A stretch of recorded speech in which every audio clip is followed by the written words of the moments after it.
The first candle will be lit by Cheryl Mandel, who lost her son in the Second Intifada. Cheryl's visit with us has been facilitated by One Family, a non-profit organization dedicated to bringing together Israel's victims of terror into one national self-supportive family. Their unique community of professionals, volunteers, supporters, and victims stand together to rekindle love and restore hope. Cheryl, will you please join us on stage?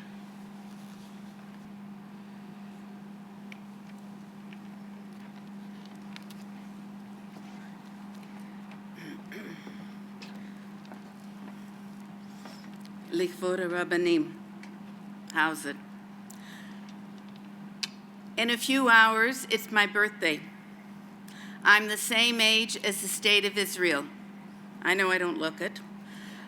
But for the next few minutes that I'm up here, I want you to think of me as Mother Israel. And I want you to know, I love my children just as much as you love your children. But I send them to defend the state of Israel.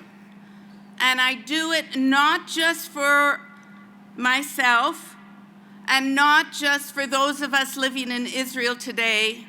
I do it for Jews all over the world.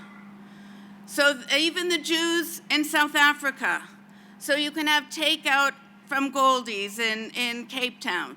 So you can live in your beautiful gated community in Glen Hazel. Why? We know what happened when there wasn't a strong Jewish state. Now, there's no exam. I'm not going to tell you again how many victims there were, but some of them did not return home. And one of them was my son Daniel. My beautiful 24-year-old son, Daniel. Now, I'm going to talk to you not about Daniel, but I want you to know how beautiful and smart and wonderful, and you wouldn't believe me. So I've got a little movie to show you. And when we finish the movie, I'm going to talk to you a bit more.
דניאל היה הילד שעשה לי אמא ישראלית.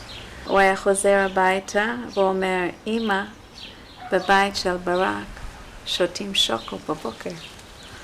ואז הוא היה חוזר הביתה והוא היה אומר, אמא, בבית של ברק אוכלים סנדוויצ'ים עם ממרח שוקולד לארוחת עשר.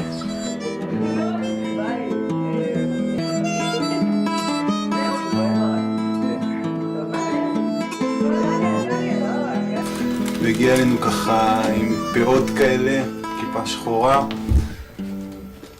וככה טיפ טופ, לא הספקנו להקל אותו, והוא נהיה ככה איזה מנהיג כזה של השבט, שכל דבר ככה עובר מתחתיו, חושב על משהו מיד מריץ אותו, כולנו אחריו. הייתה בו את היכולת הזאת לעשות מה שהוא רוצה, לא בגלל שפחדו ממנו, בעיקר בגלל שהוא באמת היה טוב במה שהוא עשה וסמכו עליו. בחור מאוד מקסים, שתמיד ידע לחייך כשצריך ולהשיג את מה שהוא צריך, מה שהוא רוצה.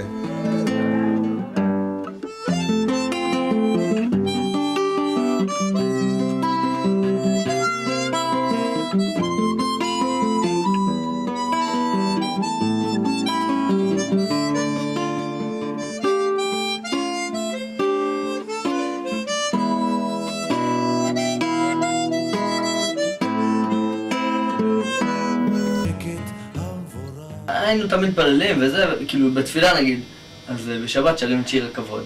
ויאללה, כולם כבר מקפלים את הטליתות שלהם וזה, ואז נגיד הייתי מתחיל לדבר עם מנדל, אז תמיד היה מתחיל לי שיר הכבוד, לא סתם קוראים לזה שיר הכבוד. נכנסים ללילה השני. תאמין לי. אתה יכול שיש לי מהמקים שבוזים? יש שבוזים, יש שבוז.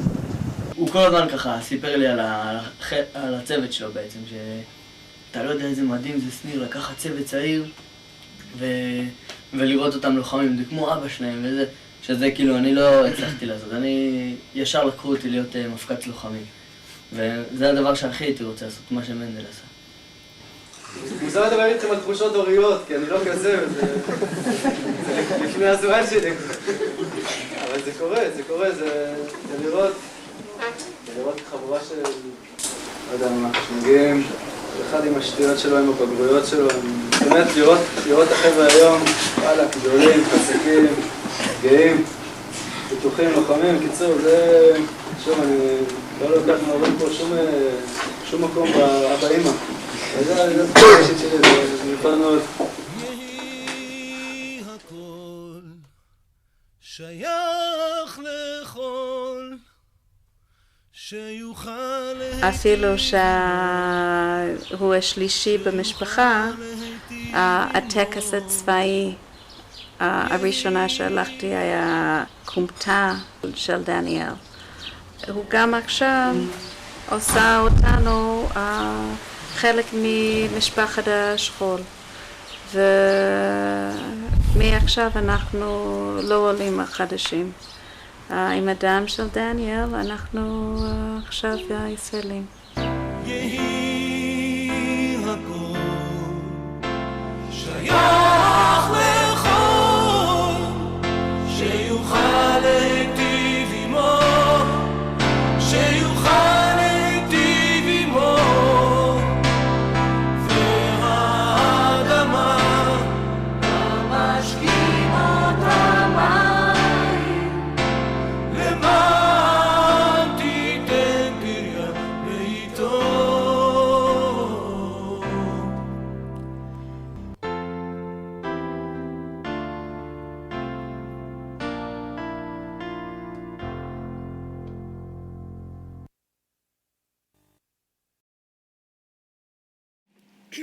I have a question for you. Is there anything in your lives that means enough to you, that's important enough to you, that you're willing to die for it? Because for Daniel, and not just Daniel, but all of the soldiers in the IDF, past, present, and future, the state of Israel means enough to them, is important enough to them, that they're willing to die for it. I want to tell you two stories. One, what gives me strength to get up every day. So first of all, it's so important, the support of the community, but this is a story that has become my story. There was a mother, and her child died. And she cried, and she was sad, and she cried day after day, and she cried week after week, and she could not get out of her sadness. And one night she has a dream, and in this dream she goes down this long dark corridor, and at the end of the corridor there's a bit of light. She opens the door, and she's in a mishteh, she's in a banquet, And it's full of beautiful young people, like the people sitting behind me. And they're sitting around a table, and they're laughing, and they're eating, and they're talking. And yes, Rabbi Goldstein, they're learning Torah. And they're just, but then in the corner, she sees her son, and he's all alone. And she runs to him. She throws her arms around him. She can't help hugging him and kissing him. And she can't stop. She's just so happy to see him again. And then she says, wait a second. Why aren't you with the chevre? Why aren't you with the guys? Why aren't you at the table? Why are you so sad? And he looked at her and he said, Ima, how can I be happy when you're so sad? Now, I truly, truly know that Daniel doesn't want me to be sad. And I truly, truly know that Daniel does not want me going around the world talking about him, but he can't have everything. People look at me, and I know what they're thinking. They're thinking, Cheryl Mandel, if you would have stayed in Toronto in your 3-story home with your doctor husband and your Filipino housekeeper, maybe you'd still have 5 children. And the answer I would give to them that I'm giving to you, to live in the state of Israel is a privilege. It's a privilege that's been denied to Jews for over 2,000 years. And with that privilege comes the responsibility of guarding the state. And with that responsibility comes some danger. But the more we are, the stronger we are, the less likely it's going to be anybody that any of us know. Now I'm going to finish with a story, and hopefully they won't pull me off before. Daniel was in an elite unit. Their unit trained for 18 months. I don't know about the ambassador's bodyguards, but Daniel was in the Palsar Nachal, which is one of the top units in the army. They trained for 18 months. At the end of 18 months, how do they celebrate finishing their training? They do a 90-kilometer trek. It takes them about 14 hours, and they want to be fast, and they want to be the best. They want to be better than the Matkal, and they want to be the top Palsar Nachal unit. And every soldier, most of the soldiers, in addition to carrying their gun and their water and their ammunition and their boots and everything, they also, one guy's in charge of communication, so he carries the radio. One guy is in charge of first aid, so he carries the first aid kit. And one guy is a big, strong guy, and they give him the machine gun to carry, because the machine gun weighs another 12 kilos, which is, think about carrying around 12 kilos, ain't so easy. Anyhow, they set out and they're singing, they're talking, the guy carrying the machine gun collapses, bad knees. My son, a well-brought-up Canadian, goes up to him, puts out his hand to help him. His commander comes and says, Mendel, kach et mag, Daniel, take the machine gun. Daniel wasn't big. Daniel wasn't especially strong. Daniel hadn't trained for 18 months. He wasn't ready physically or emotionally. But his commanding officer said, Mendel, kach et mag, Daniel, take the mug. He had no choice. Daniel picked up the machine gun and he set off. And he walked. Finished the 90 kilometers. Homesick for a week, but he finished the 90 kilometers. And why? Because his officer said, Mendel, kach et mag. Would I say that on March the 15th, 2003, 20 years ago, my commanding officer said, Mendel, kach et mag, Cheryl, take this burden. I said, no, why me? I can't. I don't want to. Did I have any choice? No.